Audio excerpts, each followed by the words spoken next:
This week in games, EA sells to Saudi Arabia, and Microsoft does everything wrong they possibly could with Xbox.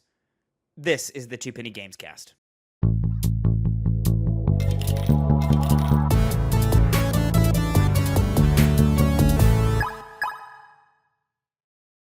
What's poppin', players? Welcome back to the Two Penny Gamescast, episode 269. I am your host, Tavin Bothel, here with my good friend and co-host. Say hello to the people, Connor Elliott.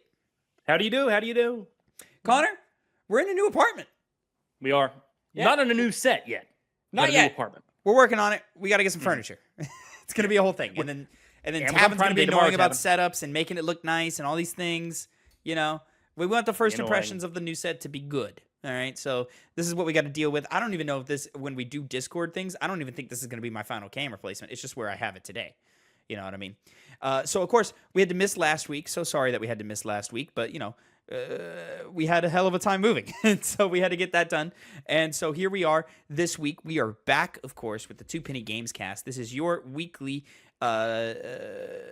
what is my normal rigmarole? Dang, I took one week off. Your weekly show where we bring you the latest and greatest. Yeah, the latest and greatest news or something like that. This is, of course, the Two Penny Gamescast. Each week, me and Connor come to you with the nerdy news you need to know concerning the video game industry. We each come to you with two topics, two pennies, if you will, and we give you our 2 cents on them. Now, we picked a hell of a week to skip, Connor. Let me tell you what, there was a lot of news that we missed as soon as cameras cut off 2 weeks ago. And so we're just going to we got to make a cutoff point and talk about what everybody's talking about for this last week. But, you know, we missed things like the state of play that happened where Wolverine was re-revealed, and you can actually still see the reaction to that stream live on the channel now. So go check that out for some opinions on that. Sorry that we won't be able to cover it on this show. But it is live over at youtube.com/@TwoPennyGames right now. And then there was a whole bunch of other news in between that we're just I'm so sorry, but we're going to have to miss. Because this week was massive in news once again. And we're going to get to all of that. But first, just so you know, you can catch this show live every Monday afternoon, twitch.tv/TwoPennyGames. But if you can't catch us live, catch us over at youtube.com/@TwoPennyGames every Tuesday at 8 a.m. Central Time, alongside all mainstream podcast services of your choice. Connor, I just remembered that I'm the one who has to take the time code, so I got to reopen up or I don't have to reopen the I just have to have the doc ready. But here it is. It's fine. You're right. Anyways, I got it. We're all good. Connor, let's go ahead and move into our first topic of the day, your first penny of the day, sir. Take it away, my friend. This is a story we would have covered if we had done our show last week, even though it came out the day of when we record, and that is that gaming publisher EA to go private following billion-dollar acquisition involving Saudi Arabian government.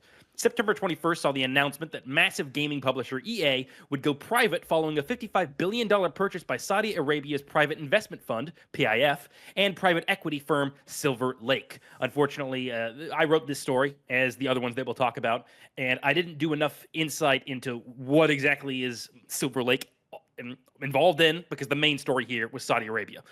Continuing, while the deal won't be finalized until 2027, regulatory bodies will most likely approve the acquisition on account of U.S. President Donald Trump's administration's close ties with the Saudi Arabian government. CEO Andrew Wilson will continue to serve in his role for the foreseeable future, and shareholders will receive $210 per share, surpassing the previously highest share price of around $180 last August. Public reactions were primarily a mix of outrage and apprehension, specifically due to the controversial nature of the Saudi government, headed by Crown Prince Mohammed bin Salman, who also serves as the Wealth Fund's chairman. Despite a step in the right direction with a royal decree giving women the right to drive in 2018, the Crown Prince came under heavy scrutiny in the same year when Washington Post journalist Jamal Khashoggi was murdered on Salman's orders for criticizing the government and its prince. This, in addition to strong ties between Saudi Arabia and 9/11, in addition to numerous human rights problems like having the highest amount of modern slavery in the Arab states region, has attributed to people's apprehension of its purchase of EA. The Sovereign Wealth Fund, which totals assets amounting to $940 billion, has continuously invested in global entertainment as a way to modernize the country and expand its influence. One such investment marked the government's first dive into the gaming world when it gained a 51% stake in the King of Fighters developer SNK in 2020, before increasing that stake to 96% in 2022. Jesus. More recent was the September acquisition of RTS, co-owner of the Evolution Championship Series, EVO, by Kidia, a mega project owned by the PIF, as part of a plan to diversify and expand the country's economy under the government program titled Saudi Vision 2030. Similar initiatives include the controversial ongoing Riyadh Comedy Festival, held in Saudi Arabia with participants like Bill Burr, Dave Chappelle, and Louis C.K. performing, as well as the PIF-owned Live Golf League that offered large sums of money to golfers in exchange for joining the then burgeoning Golf League. So, Saudi Arabia, as I kind of mentioned here, is not exactly kind in terms of human rights, specifically how it treats gay people, women, and I know for a fact, unless I'm mixing it up with another Arab country, the standard practice for stealing is to chop your hand off. I do know executions happen by crane, where they lift somebody up by a utility crane, which to my knowledge is a slower way to hang somebody else, and just the typical ways that you expect a government to suppress people, by not allowing them to freely criticize the government, specifically its chairman. And this is all particularly onerous because what they've tried to do is expand themselves beyond Saudi Arabia, which traditionally they got a lot of their money from oil, because they're a very oil-rich country. And clearly, using that oil money, they now want to go and expand beyond the borders of Saudi Arabia itself. Now, a lot of people are worried that these same exact more conservative, not in terms of American politics, but in terms of, I guess regressive is a good way to put it, beliefs of the Saudi government influencing games that are made today. Now, that fear should be non-existent, because they're not interested in trying to change the things that they're getting involved in. They're not trying to put up a bunch of their belief systems into like the Live Golf tournament or into SNK games. I mean, for example, Mark of Wolves, or City of Wolves, came out recently. There's a lot of scantily clad women there. They were not removed. It was not toned down just because the Saudi government owns a majority stake in it. And those same developers have talked about how they basically hear and get nothing from the Saudi Arabian government. It is entirely a financial endeavor, and also to try and market themselves as being more modern, which is to say not advertising for things that repress minority groups. But even so, the money that the government uses to facilitate its evil in its own borders are now being funded just by us buying video games. And with this EA deal, it's going to be bigger than ever. EA is notably one of the biggest gaming publishers that has ever existed, and has tons of titles under their belt. And now all of those are going to be, part of their money is going to be put towards the government of Saudi Arabia itself. And now we talked about, I'll let you get your point, Tavin. We've talked about it in the past. I've talked about it at least last time when we talked about SNK's acquisition by the Saudi Arabian government. But the point is here that the government's the problem. The association with the government of Saudi Arabia is the problem. Some person might bring up that supporting a U.S. company, while the U.S. does all of its evil across the globe and even in its own borders as well, is an endorsement of that. The difference is, again, this is a private investment fund that's owned by the Saudi government. If you support some business that's centered out of America, it's not going to directly go to the U.S. government. Now, in terms of taxes, it will. But at that point, it's really, really hard to be that scrutinizing of every single deal that a gaming company has with a government elsewhere that has it's the levels of separation, and then at some point, the general populace stops caring. Exactly, yes. And even still, they kind of don't really care here, even though it's very overt, because it's not something that's constantly pervading the games that EA is making. Theoretically, because the deal hasn't gone through yet. But if it does go through, it's not really going to change how the games are launched and the things in them on the ground level. It's the way people can easily disconnect from what it is they'd be doing by simply buying whatever Battlefield comes, or Battlefield 6 when it's now owned by EA, because that's inevitably going to be going to that government. I also want to add on, this is not the first major publisher in the game that Saudi Arabia has taken an interest in or even invested heavily in. They've got a really strong percentage in Nintendo stocks. But what kind of makes this concerning is this is not a gaining a majority shareholder percentage in EA stocks. This is outright buying EA and going private. So they are, you make the point of like how much is really going to the Saudi Arabian government, all of it. Well, again, there is the private equity firm Silver Lake, which is going to be it's co-owned by them now. Like it's a deal with them and EA and other private investors. Who those people are, we have no clue though. They put a middleman in between. The bag is still going where it's going. Is my response to that? Just because it trades through a secondary pair of hands doesn't mean that it's not still getting where it's going. It's more that it's going to Silver Lake, which, I mean, private equity is not something that I can talk on too confidently. The people in there, in these kinds of firms, are reasoned enough to also suspect that it's being put towards bad reasons on that alone. I think because they're privatizing EA, that means that they're, one, looking for more direct control over the publishing firm in its totality, and two, they're looking to have as much of that money come back to them as they can. True. I believe that the problem here from a game industry perspective is to me this means that the sort of the evil side of capitalism is going to ring even stronger in EA, which was already a problem. We've had massive layoffs in EA over the last couple of years. All of their star teams have been affected by this, including Respawn, which has had multiple games get canceled, even though Respawn is debatably modern EA's best studio. We've had major layoffs and major cancellations of multiple games, some with giant IPs attached to them, like Star Wars, having several of those get canceled, which is really unfortunate. Expect more. Expect studio closures. Expect studios that have not been delivering the most amount of revenue possible to be shut down. This includes legacy acts like BioWare. I struggle to see how BioWare survives the next 5 years under this new leadership. Like, I don't think it's happening. I don't think we see this new Mass Effect game happening. That's the most pessimistic view that I have, is that we never see a Mass Effect. BioWare gets shut down in the next 3 years, if not less. Well, I guess depending on when this deal closes, which is likely next year. 2027. Oh, okay, even more than that. Okay, so by 2028, do we still have a BioWare? I don't know, maybe not. And then there's a bunch of other studios that like I'm concerned about as well. BioWare at least has the defense of being BioWare. They could at least try to coast off of that to make new games now that it's under new leadership. I don't think that's because it is. I think that matters under EA leadership. I don't think that matters under a Saudi Arabian government leadership.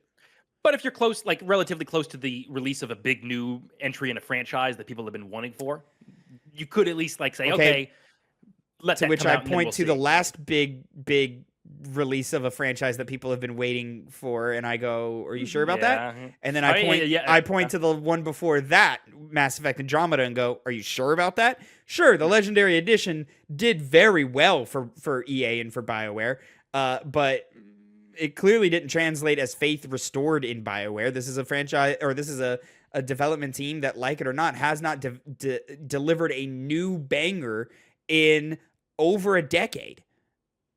Which hurts to say because I love BioWare. BioWare made my favorite RPG probably of all time with Knights of the Old Republic, or at least a top 3 RPG of all time with Knights of the Old Republic.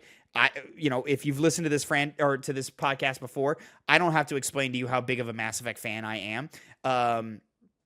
It's a tough pill to swallow. Like I don't see BioWare's way out of this personally. And I think it's going to be across the board. I think we're going to lose a lot of EA studios. And on top of all of that, there's a good percentage of gamers that pay enough attention to where I could foresee a bit of, not like a boycott in terms of like Battlefield 6 won't sell, but I could see the future in which, we are X million dollars short than we would have been had this not happened. I could see that happening. This isn't like the boycotts you see online for things like Ghost of Yotei or Assassin's Creed Shadows, where people online are making a big stink, but in reality they weren't going to play those games anyway. So like we didn't really lose any money there. I could see the opposite effect happening here because this is a real problem affecting real people, and people do respond with their wallets. So, like, I question the survivability of EA as a publisher for the next decade. See, I think it's just a matter of they could just pump money into it. Because as you say, now that it's going private, it's owned by a massively wealthy organization, too, in a way, that any of these things that we usually be, you can estimate how a company would fare, based off the response of their games alone. Now it's into the area of what are they going to do with it? I have no clue. It's private. I mean, regardless, wouldn't that still require major downsizing? I would think so. Because yeah. if you're pumping money in and you're not seeing the return that you're expecting, I mean, we've seen the level of greed that we already had with EA prior to this buyout, right? And are we expecting the greed to be lower? No. Are we expecting it to be the same? I would argue also no. It's going to be higher. Yeah, that's kind of what I was hinting at. Which when you have a lot less, there's a lot less downsides to making decisions like chopping a bunch of people out of their jobs, cutting a bunch of jobs. I think you'll see an uptick in it happen at EA, especially one that probably has a fair amount of redundancies that anybody who buys them might see no reason to keep around. Because again, this is very, what do you call it? Cold. It's very business-like. So the spirit of what games are, where usually you can at least say, EA is pretty soulless. Everyone kind of agrees on that. But at least you have people there that you could say, okay, well, they might have a love for video games, and that drives some of their decisions that maybe have a better outcome than somebody who's just solely thinking from a business perspective. Now that's not really going to be the case anymore. It's definitely a big wait and see, but it's not one that people really have a lot of optimism about. At least with Activision Blizzard, people could say, okay, there's this horrible frat culture. They can eradicate it. Maybe this game can come back better than it was before. There's basically none of that here. Yeah. I'm with you on that. It's funny you mentioned last week if we were recording that we would have talked about this. We absolutely would have, but I think it would have been too late for you to write a story. We just would have had to stop what we were doing and throw this in there because this was a massive, massive deal. It broke on and Monday. it was extremely disappointing. But we said in the group chat, hey, this is disappointing, but if you had told me this would happen 5 years ago, I would have believed it. Unlike things like even the Activision Blizzard acquisition 5 years ago, I may not have believed that would have happened, but now I'm like, but now we're on the other side of that. If you had told me 5 years ago EA is going to sell to Saudi Arabia and become private, I would have been like, sounds like an EA thing to do. Mm-hmm. Even though I would argue EA has spent the better part of this last decade doing okay, like by major corporation standards, like, supporting great studios like Haze Light with It Takes Two and most recently Split Fiction. Like, I think EA's done a good quality job cultivating Respawn into one of their premier studios. I think EA's done a better job in the last couple of years than they were in the early couple of years, and how they sort of, dropped the ball on Titanfall. I think what they did with Apex and what they did with the Star Wars Jedi series with Respawn was fantastic.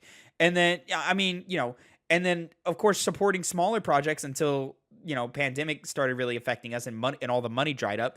But like getting things like the Dead Space remake, getting things like that Iron Man game, which is still yet to come out from Motive Studios. And goodbye to that. Is that gone? That's not gone. That's still in development. Black Panther was the only one that got shut down. Black Panther was the one that got shut down. Yeah. So I feel like EA was doing well until pandemic. Sales stagnating, and then of course there's just not enough money to go around on top of the incredible corporate greed that we're seeing, and then of course obviously last year we saw a tremendous drop in sales in things like Football Club, and then Dragon Age: The Veilguard not delivering on what they were quote unquote expecting it to do. It just led us to this inevitable conclusion of fuck. This sucks. This is something that EA is choosing to do that will actively damage and hurt this industry over the next 10, 15 years. And look at how much they're going to be getting more, like prices per share are $210. I mean, the highest the company's ever had per share was $180. They're upping it by that much. There's tons of people I guarantee are you just can't waiting buy for this deal shares to go anymore. through. When this deal goes through. Oh, that's the thing. The people who are making the decision are willing to cut ties when they need to. Because again, there's personal investors involved in this as well. Those are unnamed. They could easily add more people in on the deal. Then again, I'm not the most knowledgeable about economics. It's definitely my weak point as far as worldly affairs goes. But well, I'm definitely worse than you. Anyways, yeah, Connor, I'm not excited for the future of EA or its development studios, and unfortunately, this is not going to get any better this week's episode because we've got more unfortunate news and news that we got to get to. So we're gonna go ahead and move right along into topic number 2, which is going to be my first penny of the day. Yes, my first penny. Yep. Yeah. We've only done one. Where's the cloud streaming thing? Is that under the ads on video games topic? Yeah. Oh, okay. Gotcha. So moving on to topic number 2, my first penny of the day. Microsoft raises price of Xbox Game Pass Ultimate subscription. Of course, ladies and gentlemen, we didn't say it, but all of these stories that we're reading were written by our very own Connor Elliott. You can go see them over at... I know you kind of said it, but I'm plugging the thing. So don't, I'm plugging you. Hold on. 2pennygamesnews.substack.com. Link is in the description down below if you want to go and read the articles yourself. Xbox announced updates to its subscription service, Xbox Game Pass, this last Wednesday, most notably a $10 price increase in the subscription's highest tier. Quote, starting today, we're introducing 3 upgraded Game Pass plans based on how players play. Essential, Premium, and Ultimate. An announcement on Xbox Wire reads, quote, each includes expanded game libraries, including PC titles, unlimited cloud gaming, in-game benefits, including Riot game titles, and a revamped rewards with Xbox experience.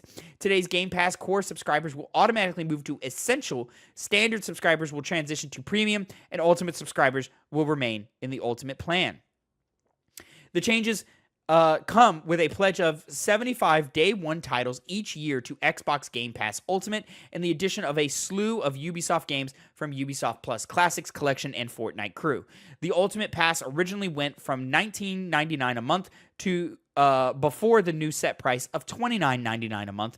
Meanwhile, PC Game Pass, the subscription for PC-only games, will see a more modest price increase of $11.99 to $16.49. This comes at a time of numerous price hikes across the industry, including Sony's $50 price increase of PlayStation 5 consoles and Nintendo's increase of Nintendo Switch 1 consoles and accessories. Microsoft itself raised the cost of buying an Xbox Series X and S in late September by $100 and $80, respectively.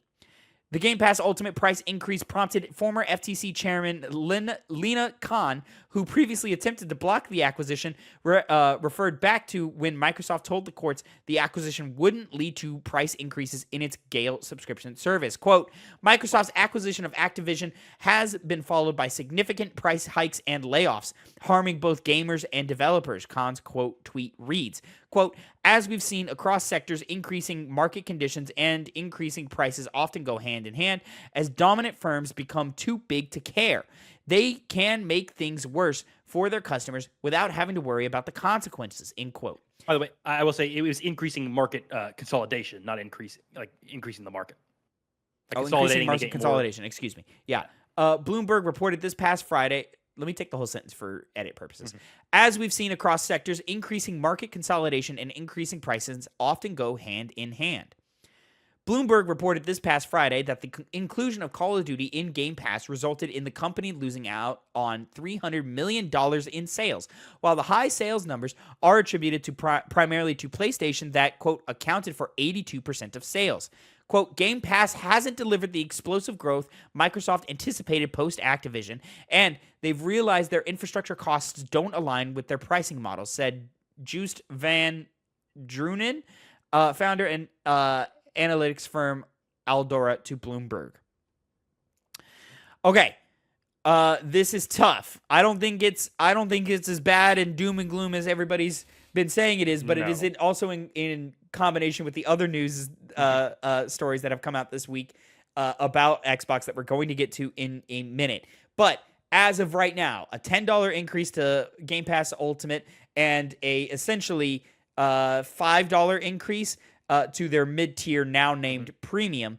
Connor, is our Ubisoft legacy titles worth $10 more a month, equating to $360 a year for Game Pass. Division 2. I can play that without having to pay for it. Yippee! Yippee! Yeah. Again, as you said, it's not as bad as a lot of people online were talking about it, and that's more just it's not good. Headlines. It's not good. It's not good. No, not defending it.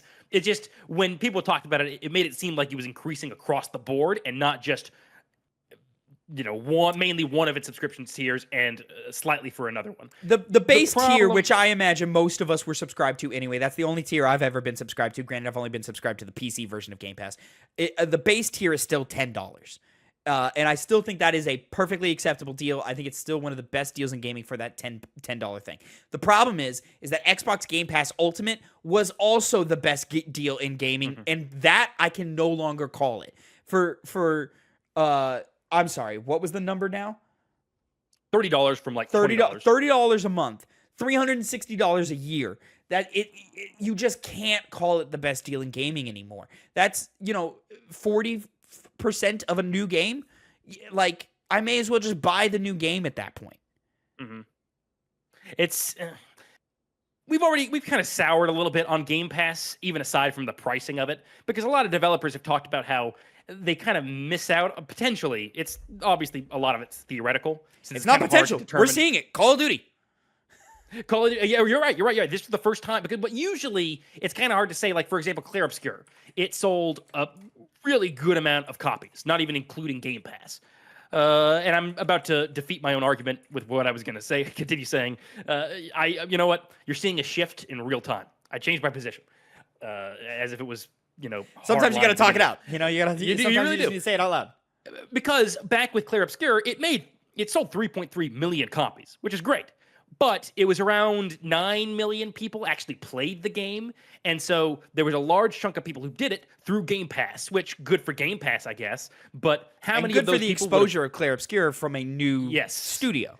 Exposure was the one good part about it. Because you had to have missed out on sales somewhere.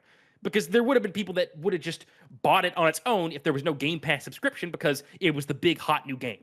It had its moment. And, even though it did seem to potentially get boosted because of being on Game Pass, it's easy to see that it could have had it without it. I mean, Silksong, for example, had tons of... Well, Silksong isn't on Game Pass, is it? It's on Game Pass. Well, I'll kill myself then. Aside from that, totally unnecessary. You're missing out on sales. You're missing out on sales by having it on Game Pass. There are some smaller developers that it does work for, and they've said as much, but it's kind of a double-edged sword where the small developers might not get as much money as they would originally have gotten if they were outside of a deal from Xbox Game Pass. And it wasn't included here in this article, but the website to cancel your subscription momentarily crashed because so many people were going to cancel their subscription. I had made a pledge to start to cancel my subscription about a month ago. My billing had redid itself that same day, so I was like, I'll keep it.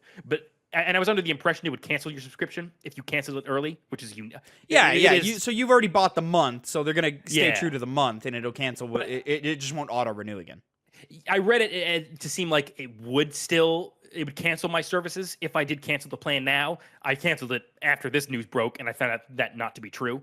But either way, people are not going to want to pay an extra $10 for this one tier service when you also could have other tier services that you would go to and not just the ultimate one. I want to bring in a story that was making the rounds just a few days prior to this announcement. I'm going from Games Radar Plus. Scott McRae, Xbox president, says Game Pass is profitable and good for creators despite alleged division over the subscription model. Sarah Bond, just days before this price hike increase, came out and said that Game Pass had seen a $5 billion revenue over the last fiscal year. But that number did not include cost of development and the cost of potential sales lost because of Game Pass. Call of Duty missing out on $300 million, sure, might seem like a drop in the bucket for Microsoft, whose gaming division is making over $27 billion a year. But $300 million is still $300 million. Game Pass is not bringing in the revenue that Microsoft is looking for. And that's something that is going to be a continued theme throughout the rest of these news stories today, is that it is no longer Xbox Game Studios. We've been talking about this for a while. That was the feeling internally that had come out, is that people on the inside do not feel like it's Xbox Game Studios anymore. It is Microsoft Gaming Division. This is the big problem with the Activision Blizzard acquisition, is it made Xbox too big for Microsoft to let them have so much leash anymore. And so now we live on the other side of this event, where I don't know if we ever predicted how much Microsoft would crack down on this. This is why all of these things keep happening. The raises in price of the consoles, of a console that already wasn't selling that well, right? Yeah. Certainly selling well, but not that well. The increased price to the console itself, now $650. I can't remember. I don't even think I've ever seen a console sell at over $650, a base model console, right? Yeah. I don't think I've ever seen that happen in history. The biggest price thing I can think of is the PlayStation 3 launching at $599.99 back in 2007 or whatever. Like, that was seen as ridiculous back then. It's even more now for technology that's over 5 years old. What are we doing? The greed is out of control, and it's clear to me that Xbox Game Pass is not profitable enough to counterbalance the cost of development and the cost of lost game sales based off of the alleged best value in games. Looking back on it, think of how terrible that phrase is. Best value in games. We are creating literally a value menu for video games, for art. And what do you think of when you think of the word value menu, Connor? That's a McDonald's burger. It's cheap, it's crummy, but I don't got to pay a lot for it, and it does the job, right? Is that how we want to treat these works of art that now take 5 years to develop? I remember when specifically the acquisition was going through, and we covered that. That and Game Pass, though we haven't really covered Game Pass that much, all in all, because it's back in the day. It already existed. Yeah. But these are definitely, like, specifically the Activision acquisition was my biggest error on this show, where I was kind of like, okay, there could be some good stuff from here. Really the only thing that stayed good is getting rid of that frat boy culture, presumably, at Blizzard Activision. But the negatives, we got a lot of them people up out of there. We did, but not that they paid for their attitude and the way they conducted their business, but at least we got them out of there. Got to do what you got to do. Doesn't seem worth it now. It seems like anything that Microsoft does, you immediately just start hating on.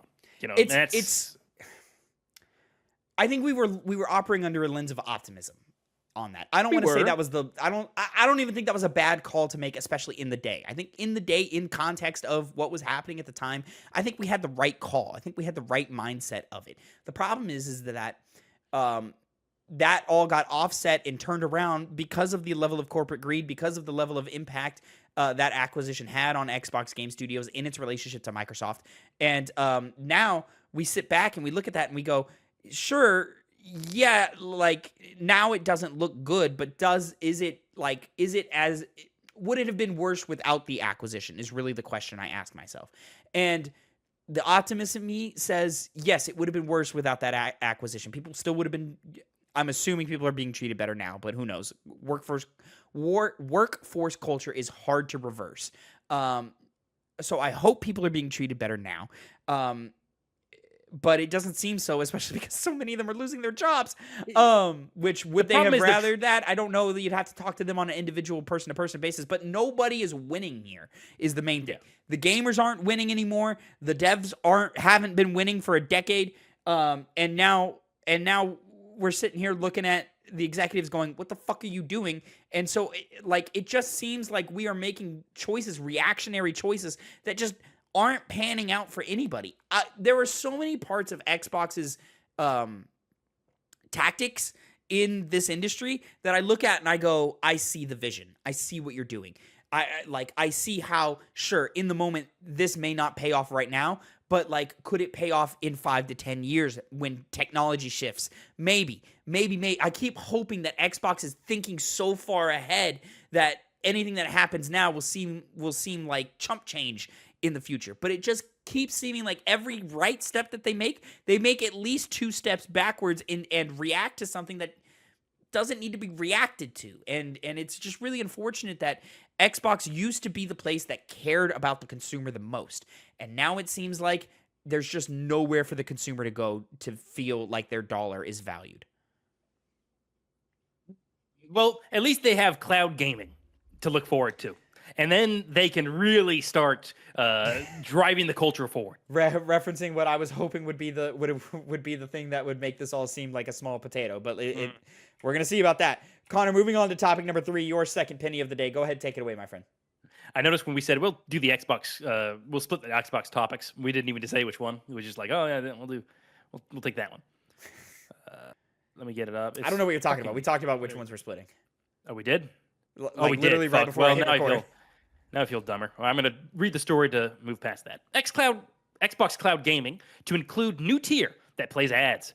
Xbox is reportedly planning on adding a new free tier to its video game streaming service that will replace a fee with advertisements. This news comes from multiple sources within Microsoft per The Verge, who report that Microsoft was planning on announcing the new tier soon following internal tests within the company. It's redundant there. My bad. Quote, I understand that the free ad-supported version of Xbox Cloud Gaming will include the ability to stream some games you own, as well as eligible free play days titles. I did not write that. Which let Xbox players try games over a weekend, the article partly reads. You'll also be able to stream Xbox Retro Classics games, end quote. While all the specifics have yet to be revealed, what little is known indicates that streaming games through the unnamed tier will come with an ad at the beginning of a game being played and could possibly go as long as 2 minutes. Another stipulation might include a 1-hour time limit per play session a subscriber is allotted to stream their games, in addition to 5 hours free each month. The Verge recently spoke with Director of Gaming and Platform Communications Dustin Blackwell, who announced Xbox Cloud Gaming had exited its beta stage 5 years after the streaming service launched and now can stream games at a comfortable resolution of 1440p. Quote, we'll have our highest streaming quality yet for Ultimate subscribers, said Blackwell. It'll go up to 1440p for select games and select devices and still deliver the shortest wait time for players. Now this took... Connor, this is where I want to take some... what is the word I'm looking for? Eat crow? I want to eat crow. I want to take some accountability for my words on this. I recall saying once upon a time in order to counteract the lack of revenue, the lack of money going around, can we put ads in games? Would we be so insulted or affected by that? And you know what? I still say that maybe there is a tolerable way to do this in a way that is not offensive to the gamer and can still provide another stream of revenue for these companies. Mm-hmm. My bad. But I would like to argue I don't think they're doing it in a way that is inoffensive to us. I think they're being quite offensive in the way that they're putting these ads in our games, you know? And yeah. I could say, we could probably expect more. I was just hoping that hey man, you've played I thought maybe it'd be like in multiplayer games, in between matches you had to watch a 2-minute ad or something like that. I didn't think it would be invasive to your actual playtime experience, or before you loaded up a single player game. Hey, watch this 5-minute ad and then you're good to go for your session or whatever. Yeah. This is an incredibly restrictive amount of time to play and an incredibly invasive way to insert your advertisements into it. No, this is not what I wanted. This isn't what I wanted. I wanted us to be smarter about this.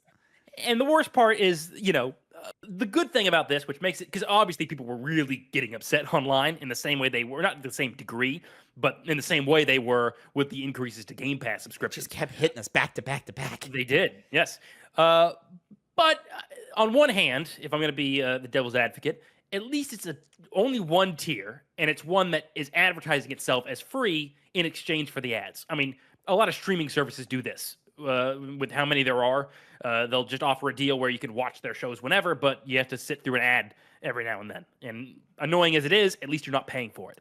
The problem here is that, in tandem with the Game Pass news, who lied to the FTC and knowing that nothing's going to come from lying, I wish to say they went that far about the things they say. I do not trust them to not make this a standard thing, because you've talked before about how cloud gaming, streaming games is the future. I see your point of that. We should become, what do you call it? digital terrorists and do whatever we can to make sure that doesn't come to fruition, because it's gonna, I mean, you roll your eyes, but my point is There's no way to not have it come to fruition, Connor. When's the last time you bought a DVD? Don't answer that because you're a weirdo. But when's the last time like anybody bought a DVD? If I can do it, I buy Criterion, by the way, the elite level stuff. They have all the cool special features. Don't demean it by saying just a DVD. It would also be Blu-ray, by the way. You could have said that, but you're demeaning that as well. I know you're a game, Tavin. Anti-physical media, loser. But the problem is it just going to stay on this one tier? You know, no. I'm assuming they'll always have a tier where you don't have ads, but at what point are they going to say, especially with Xbox having 3 different tiers, to say, well, on the second tier and the first tier and the specialized tier, yeah, you do have to watch ads, but if you buy the big extra edition, maybe you won't. Xbox $45 a month. Yes, exactly. And I see every single person who gets into streaming games through the cloud or whatever system exists doing this exact same thing. Maybe I would have been more optimistic. I know, you know, I say that, but every single time you bring it up, I'm always no, an old man waving his fist at the sky, and I'm going to keep doing that. But it's kind of gone beyond a thing that I think only is a personal hang-up for me. I think people should just not buy into these things until it's clear that no ads are going to be played on these streaming sites. I know I'm preaching to the choir, or rather preaching to no choir, in the sense that nobody's going to do this, but it's still the right thing to do. And yeah.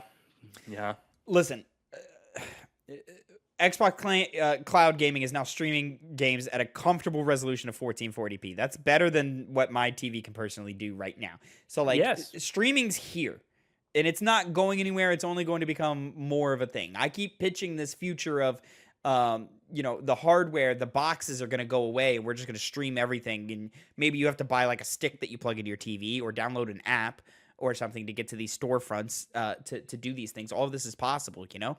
We live in an age where, and this is what I was talking about in the previous topic of, I think Xbox has been gunning for streaming for the last 10 years.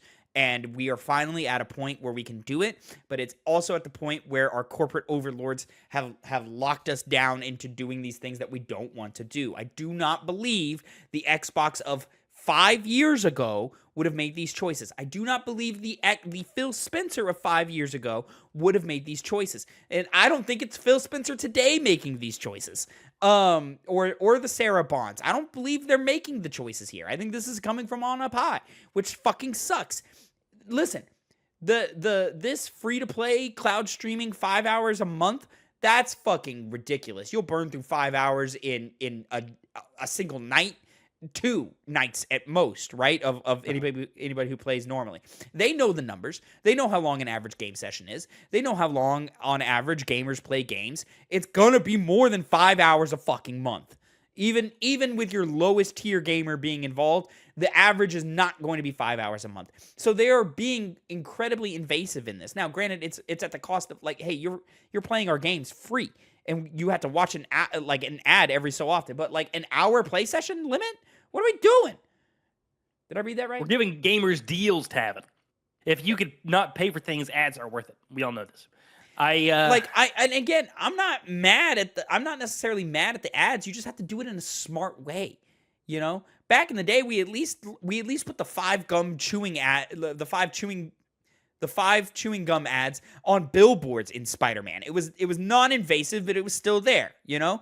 And I still believe there's a way that we could have done that today. But we're not going that route. For whatever reason, we're going the most, like, fuck you consumer way possible of doing this. And it's coming from the company that for the last 10 years has been the most consumer-friendly platform. And now that's gone in, like, the worst way. You're making me think Nintendo is the most consumer-friendly publisher right now. What are we doing? What upsets me about Nintendo is there was that, what was it?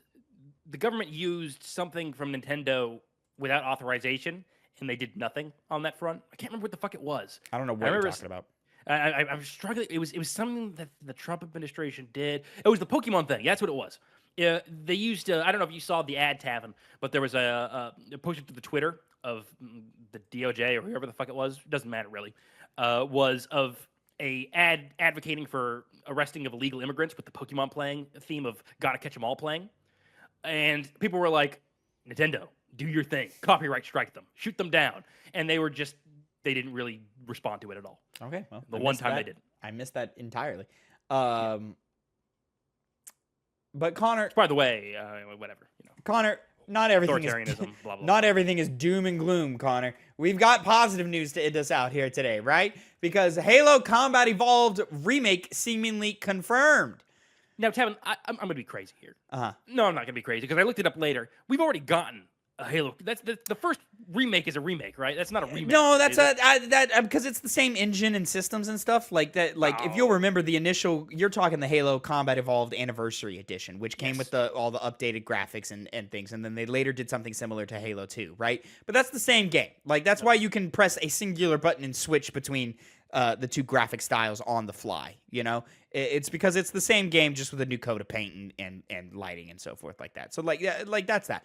But I don't blame you for thinking that way because the Oblivion remaster did more than that, but essentially the same idea as that, and people think it's a remake. So I don't know what are these words anymore, but like we're gonna get into it. So final topic, my second penny of the day. Halo YouTuber Rebs Gaming took to his channel to report that Halo Combat Evolved is indeed getting the remake treatment.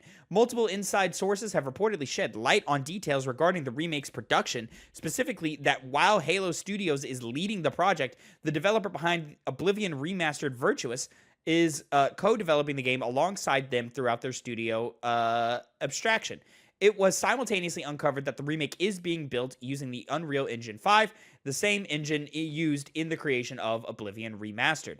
Since the news broke, Rebs Gaming Insider information was verified by sources from online publication Xbox Era. Halo Studios recently mentioned that they'll have a deep dive into multiple projects currently in production at the developer when the 2025 Halo World Championship takes place on Friday, October 24th.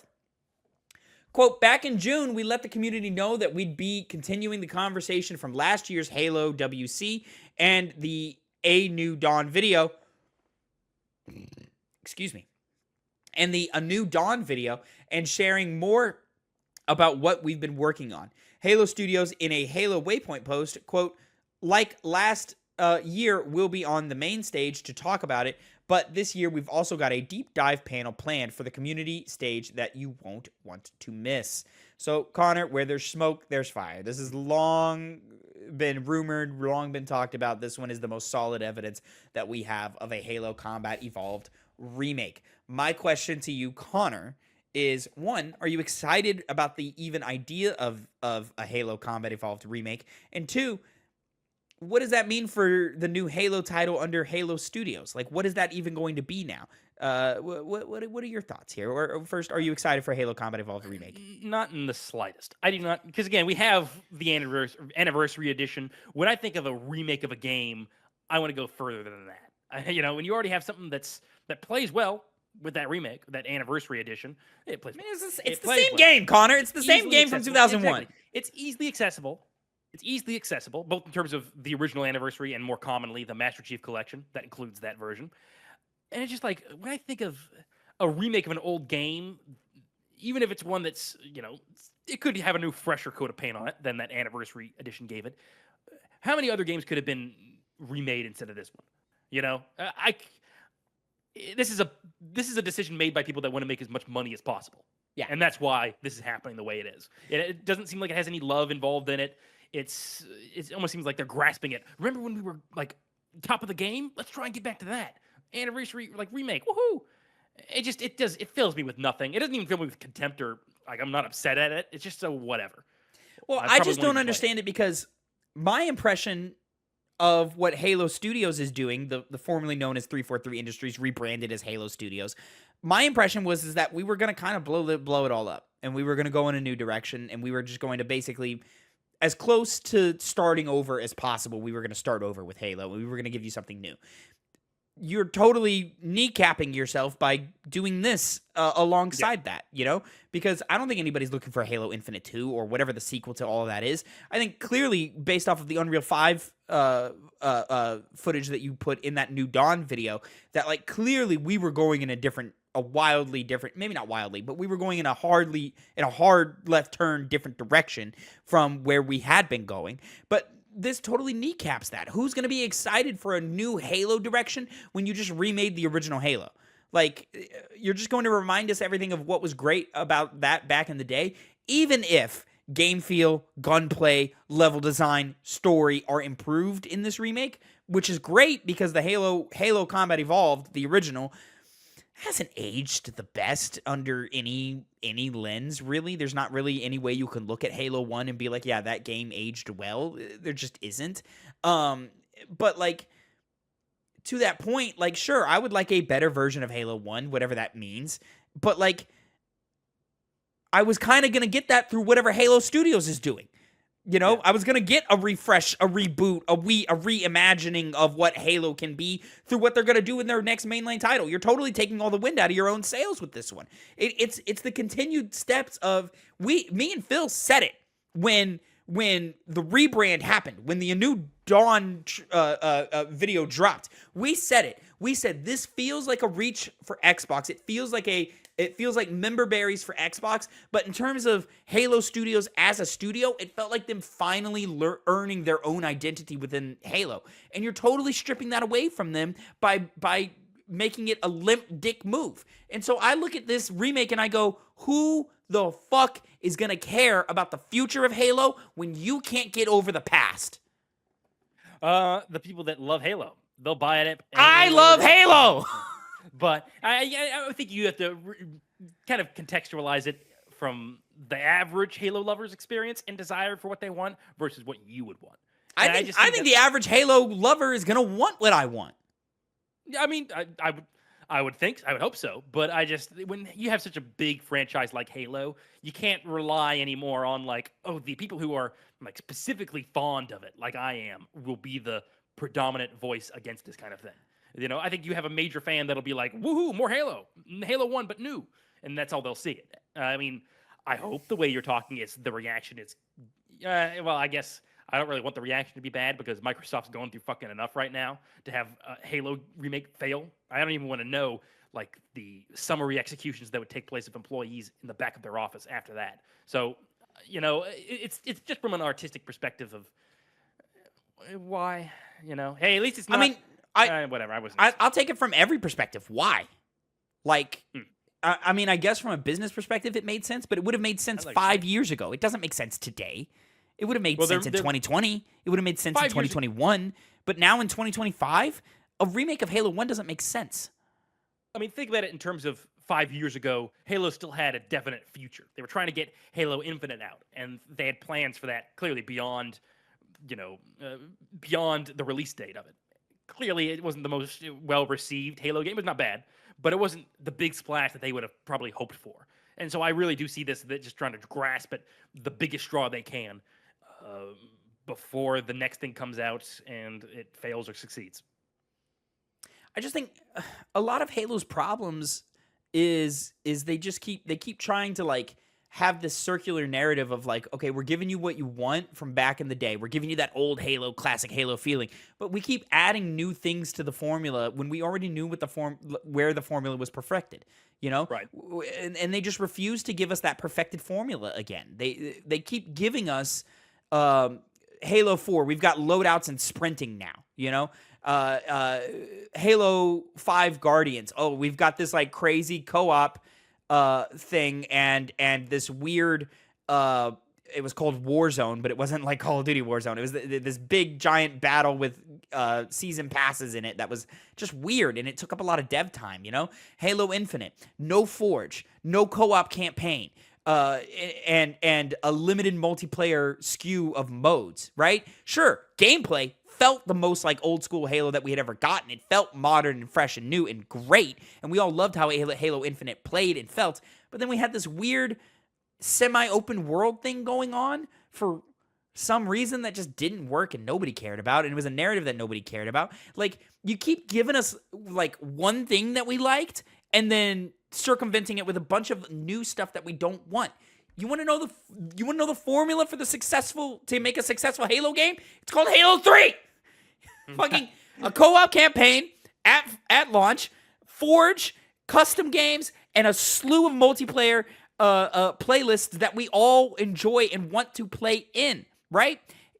when we say listen to the community of Halo, we're not saying let the community drive the direction of the Halo game. What we're saying is give us the tools to build a community around the game. And that's what they keep forgetting. They keep listening to what Halo fans say online.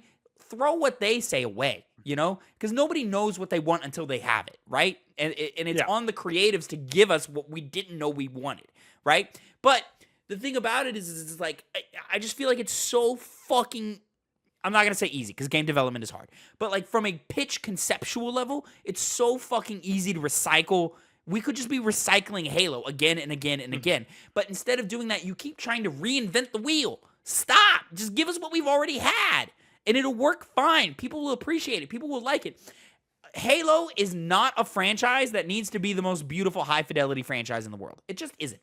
Honestly, it should look a little more cartoony than it has in recent iterations, right? But for whatever reason, we keep trying to make it look real. We keep trying to make it look like the best thing since sliced bread. We keep adding these new weird game modes, these new gameplay twists, these new experimental things to Halo. We keep throwing shit at the wall and hoping it sticks when the fucking recipe was great 15 years ago. Maybe Microsoft will go in the right direction, Tavin. They're not. This has been you know what? You pretended like this was going to be like a happy, like, hey, we got a happy one at the end or a fun one. No, I knew going in. I didn't have anything positive to say about this. I don't have any positive things to say about a Halo 1 remake. You know what my Halo remake should have been? Is a fucking reboot. Stop giving me the old. I don't care anymore. You've fucking drowned me in member berries for Halo for the last decade. I can't care anymore. Because you wait keep till they pivoting. add the Battle Royale mode. You'll change your mind, Tavin. You keep pivoting and moving away. Halo should have a Battle Royale mode. But you keep, but it should be a mode. It shouldn't be the main thing, right? That's the thing, is everybody wants it to be the main thing. Warzone is the main thing. No, don't make it the main thing. Fortnite, it's the main thing. Don't make it the main thing. It's just a mode, and the only thing you need to do is, like, when new weapons come out in updates, just throw the new weapons in there. Change some of the map elements out every once in a while. Nothing big, right? It doesn't need to be the main mode. Your main mode should be Slayer. Your main mode should be capture the flag. Let me explain something to you that's very simple for you to understand, all right? Where the fuck is Juggernaut? See this right here, Tavin? What is and this? Where is Forge? Why can't we get a good Forge anymore? Because two things that are called revenue streams. Yeah. One for a Warzone game and one for a mainline Halo game. They know they can get away with it. It's Halo. So why would they not make it their own standard thing? Warzone, that is, if they so decided to do that. Because Halo 3 and even Halo Reach and even a little bit Halo 2 was the perfect package. It gave you everything. It was a central hub for everything you needed. They used the community to their advantage. They put community maps into the multiplayer suites, into the multiplayer playlists. There were community maps. I mean, Halo Reach got to the point to where most of the maps were community made. Because those were the most popular things. That's how you involve your community into a Halo game. It's not by listening to them and asking whether or not we need sprint in a Halo game. Hey, we don't need fucking sprint in a Halo game. But that was the thing at the time, so they had to have had it then. And you did like it in Halo 4 too, by the way. Don't lie. Oh yeah, no. Halo 4 is one of my favorite Halos. I mean, for a good reason. I understand that's not a popular take to have, right? But I love Halo 4. I think Halo 4 is great. I think it's got a pretty good campaign. Not the best, but pretty good, with a great emotional beat at the end. I think it's got a fun multiplayer suite. And when Forge came to it, it was solid. I also thought Spartan Ops was kind of neat. Oh, yeah, Spartan Ops I did like. And you were right in your earlier shouting of why don't they have Forge World already ready to go when they release it. It doesn't. These are all of the things that attribute to why Halo has fallen by the wayside over the couple of years, because Microsoft seems to have the big plan of it being Halo and that being all they need to do, and it just hasn't worked. I don't think it's. I think it's they just keep throwing new shit at the wall because they're scared we're gonna get bored of it. Hey, you haven't let us get bored of it because you haven't repeated the formula once. I mean, just look at what we had: Halo 4, Halo 5, and Halo Infinite. Are those the same three games? No. All three of those games play dramatically different. Just pick one and do it again and iterate. That's the problem. They're not iterating. They're reinventing. So all of a sudden, being artistic and taking chances doesn't tick your fancy. Huh? You can be artistic and take chances and still placate to the base. That's another problem. Halo has not placated to the base in a fucking decade. What are we doing?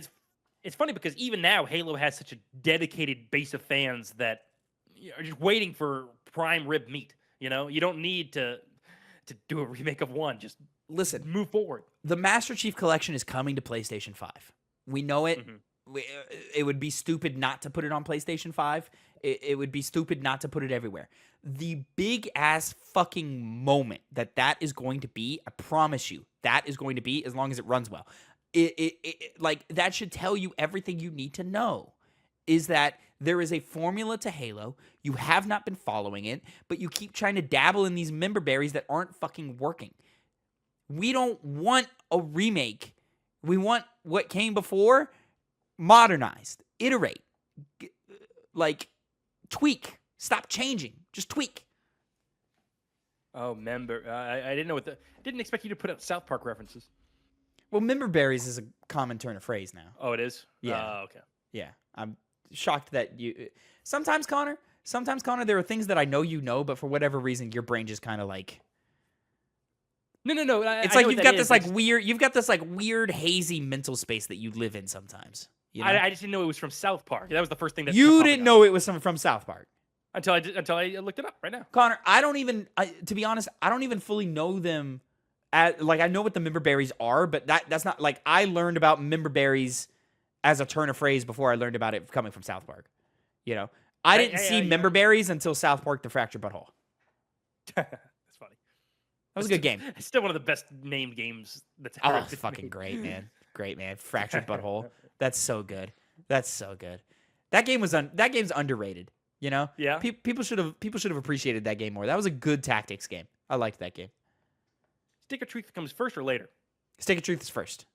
Yeah, okay. And people always say Stick of Truth is better, but I tried to go backwards and I didn't like it, you know? Which one has Jared Fogle? No idea who or what that is. The Subway spokesperson. Oh, I have no idea. Oh yeah, I'm surprised you didn't see that. It was big when the game came out, whichever one it was. It was probably Stick of Truth because I don't remember it in Fractured Butthole. Oh, okay. That's where it is then. I remember the difficulty meter based off of your skin color, and then Cartman going, "Hey, this doesn't actually affect gameplay, just every other facet of your life." I'm like, okay, that's a good joke. That's a good joke, South Park. You still got it. Oh, they do. Oh my god, ladies and gentlemen, that is going to be it for your Two Penny Gamescast, episode 269. I am your host, Tavin Bothel. This has been Connor Elliott. Let us know down in the comments below how you feel about the future of Xbox. Are you excited for a Halo remake? And how fucking boneheaded, shitty is that fucking EA acquisition? God damn it, this industry fucking sucks right now, man. And there's just no fucking getting around how shitty it is right now, despite how fucking amazing the goddamn games are. Well, Connor, it's gotten to the point to where, like, I can't